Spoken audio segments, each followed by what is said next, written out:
Pozdravljeni! Platišče je skupaj s pnevmatiko temeljni element kolesa, tako pri Formuli 1 kot pri cestnih avtomobilih. A razvoj platišča v Formuli 1 je element, kateremu navdušenci posvečamo kaj malo pozornosti.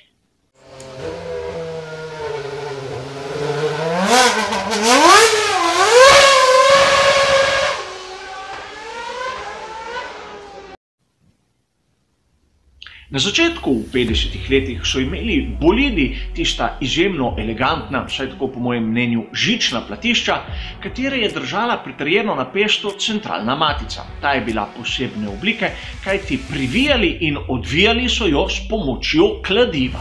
Sicer izjemno zamudno opravilo, a takrat je bila tehnologija to.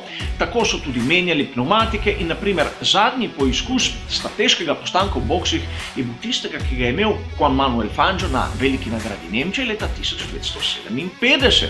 Takrat se je za Fangio vse skupaj lepo končalo, a konec koncev tehniki so ugotovili, da se ni izplačalo ali tam. No, vidimo že leta 1959, da je Jack Brabham zmagal naslov svetovnega prvaka z bolidom Cooper T51, kateri je imel lita platišča. Znana razpeta lita platišča, katera so imela 4 vijake, bila so sestavljena iz 2 delov, praktično ogromen napredek s tistim, kar smo videli prej. Z primerjavo 2 sezoni kasneje je Ferrari 158 Phila Hilla imel še tista klasična platišča, žična, kot smo jih videli v 50-ih, brez velikih sprememb. In nekaj zanimivega je tisto platišče, ki smo ga videli na Lotusu 25, praktično lito platišče, pritrjeno z več maticami, katero je popolnoma zaprto. In tudi pri Ferrariju so sledili trendu, seveda. Leta 1964 je postal svetovni prvak John Surtees, na njegovem Ferrariju lita platišča tudi tu pritrjena z več maticami. To je bilo pa zaradi tega, kajti takrat v Formuli 1 so imele pnevmatike profil. Ukolikor niso prebili pnevmatike, ni bilo potrebe po menjavi, tudi če je začelo deževati. Namreč prvo zlik, gladko dirkalno pnevmatiko vidimo šele na veliki nagradi Španije leta 1971, pripeljal jo je Firestone. In seveda, od takrat naprej se je začelo nekako ponovno uporabljati to centralno matico, čeprav vidimo naprimer na McLarenu M23, da so imeli varnostno zaponko. Tudi takrat ostanek v boksu ni bil nekaj, kar so pričakovali oziroma načrtovali.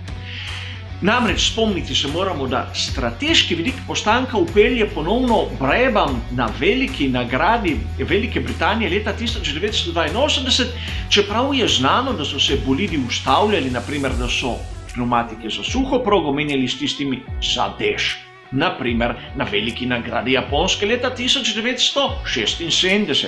A ti niso bili tako hitri, trajali so kar nekaj časa. Veliko spremembo pri platiščih Formule 1 vidimo v sezoni 2010. Namreč ta varnostna centralna matica po pravilniku mora biti del platišča. Predtem je bila ločena kot element od samega platišča in mora imeti sistem, katerega se mora stisniti, neko varnostno zaponko, katera prepreči, da bi se matica samo odvila. Kot sem povedal, nekaj, kar smo videli pri McLarenu v 70-ih, samo v drugi obliki. In tudi material, s katerega so sestavljena platišča, je prav poseben. Namreč celotno 12. poglavje tehničnega pravilnika je posvečeno pnevmatiki in platišču.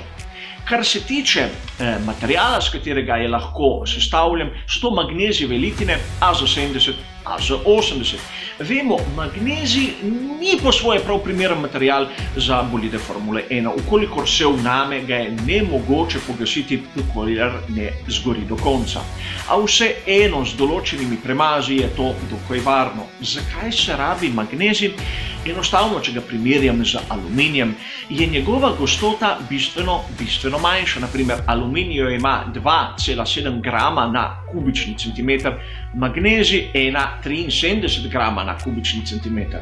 Prevedeno 35 do 40% je tako platišče lažje.